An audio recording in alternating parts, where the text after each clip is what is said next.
सर्वसामान्य जनतेचा हक्काचा आवाज. 3 दिवस राहिलेले आहेत. कसा आतापर्यंतचा अभ्यास झालाय? मी 5 वर्ष अभ्यास करते. आता जर बघायला गेलं तर सातत्यानं तुमच्यावरती विकासावरून टीका होतीये. नेमकं खासदाराचं काम काय हे लोकांना समजत नाही का? नेमकं काय होतंय? सातत्यानं तुम्ही निधी आणला नाही या संदर्भात टीका केली. त्यांच्याकडे एक तर माझ्या विरोधात बोलायला काहीच टीका नाहीये. एक दुसरा आणि एक सातत्याने मुद्दा येतोय की जिथे एका विचाराचे गल्ली टू दिल्ली खासदार असतात तिथे विकास होतो. माझा एकच प्रांजळ प्रश्न आहे सगळ्यांना की सोलापूर आणि सांगली आणि बारामती हे मतदारसंघ बघा. सोलापूरला नगरपालिका, आमदार, खासदार सगळेच भारतीय जनता पक्षाचे आहेत. आज सोलापूरमध्ये 15 दिवस पाणी नाही मिळत. जाऊन परिस्थिती बघा. सांगलीला काय फार वेगळी परिस्थिती नाही. जल जीवन मिशन असेल, वयोश्री योजना असेल, मोठे रस्ते असतील, या सगळ्यामध्ये आपण बघाल तर बारामती लोकसभा मतदारसंघ एक टीम वर्क म्हणून, मी पुन्हा म्हणते, एक टीम वर्क म्हणून अतिशय चांगलं काम सगळ्यांनी मिळून केलेलं आहे. आणि त्याच्यामुळे आणि मला असं वाटतं विरोधक म्हणून एका लोकशाहीमध्ये इथला तो हक बनताय यार, काहीतरी त्यांनी टीका केलीच पाहिजे ना. पण ते बोलताना असं होतंय, ताई आमच्या हक्कांची कामं सांगते, दादांची अशी टीका देखील दुसऱ्या अहो तुम्ही विसरता 18 वर्ष आम्ही एकत्रच केलंय ना काम. काही असं जरी असलं तरी अजूनही बारामतीचे 22 किंवा 28 गावात दुष्काळाचे आणि पाण्याची टंचाईची परिस्थिती जैसे ते मान्य आहे, मला पूर्णपणे मान्य आहे की 35 वर्ष आदरणीय अजित पवार इथले MLA आहेत. मी 18 वर्ष खासदार आहे आणि 15 वर्ष खासदार आहे आणि त्या बेल्टमध्ये सातत्याने तो प्रश्न सोडवण्याचा प्रयत्न एक टीम म्हणून सगळ्यांनीच केलेला आहे. मागच्या वर्षी प्रचंड दुष्काळ महाराष्ट्रात पडला आणि आपल्या भागात, आणि आपल्याला आठवत असेल आपल्याच चॅनल्सवर मी डिसेंबर पासून सातत्याने म्हणतेय की या वर्षी पाण्याचा प्रश्न हा गंभीर होणार आहे. आपण सगळ्यांनी लक्ष घालूया. राजकारण बाजूला ठेवून दुष्काळाच्या प्रश्नात लक्ष घाला. पुरंदर, दौंड, इंदापूर आणि बारामती या 4ही तालुक्यांमध्ये प्रचंड पाण्याची अडचण येणार आहे आणि ह्याच्यात लक्ष घाला. पुरंदर तालुक्यामध्ये त्यांनी दुष्काळाची परिस्थिती आहे हे मान्य केलं आणि विधान सभेमध्ये त्याच्यावर चर्चाही झाली आणि अनेक योजना करायचाही शब्द महाराष्ट्र सरकारने दिला होता. त्याच्यात टँकर्स असतील, छावण्या असतील, या संपूर्ण भागामध्ये जी मागणी आम्ही सगळे डिसेंबर पासून सातत्याने करतोय त्याच्यावर कुठलीही अंमलबजावणी या आजच्या महाराष्ट्र सरकारने केलेली नाही. तिथील मतदार असं देखील म्हणतोय की नको त्या गोष्टीवर ह्याच्यावर खर्च करण्यात आला. तेरा डावा कालवा अस्थिकरण करण्यात आलं, लोकांच्या बोरचं पाणी गेलं, नदी सुधार प्रकल्प करण्यात आला, त्या ठिकाणी कोण पर्यटक जाणार आहेत, आणि जर त्याच ह्याच्यामध्ये जर बारामतीकरांची जर घरपट्टी माफ केली असती तर त्यांचे अनेक ते पैसे इतर खर्चाला वापरता आले.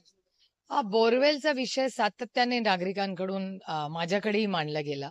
त्यांचं असं म्हणणं आहे नागरिकांचं की बोरवेलचं पाणी कमी झालेलं आहे कारण का सगळं सिमेंट आणि कॉन्क्रिटीकरण झालंय अशी खूप चर्चा बारामतीत आहे. मी त्याचं एक पाण्याचे जे एक्सपर्ट्स आहेत त्यांचं मार्गदर्शन मी मागितलेलं आहे आणि मला असं वाटतं तज्ज्ञांचं मार्गदर्शन घेऊन पुढचा काय आपण नियोजन केलं पाहिजे पुढच्या 5 वर्षात याची अतिशय गांभीर्याने चर्चा झाली पाहिजे. कारण आपल्याला आठवत असेल तुमच्यापैकी काही लोकांचा जन्मही झाला नसेल तेव्हा, पण 25-30 वर्षापूर्वी माझे काका आप्पासाहेब पवार हे सातत्याने पाण्यावर बोलायचे. आम्ही वयाने लहान होतो तेव्हा आम्हाला असं वाटायचं की अरे पाणी तर किती एवढं आहे, पाण्यावरनं कसे वादविवाद होऊ शकतात. कारण का लहानही होतो आणि पाणी म्हणजे आपल्याला कधी वाटलंच नव्हतं की एवढं मोठं आम्हाला त्या वयात वाटायचं. पण आता आप्पासाहेब पवारांचा प्रत्येक शब्द आज खरा होताना दिसतोय. नाही उद्या राहुल गांधींची सभा होती. ही लोकशाही आहे, प्रत्येकाला त्याचा प्रचार आणि प्रसार करायचा अधिकार आहे. अगोदर मोदी असं सांगितलं होतं पवारांवरच होऊ शकलेलं आहे. तर महाराष्ट्रामध्ये पुन्हा पवार फॅक्टर जास्त. पवार फॅक्टर नाही, शरद पवार.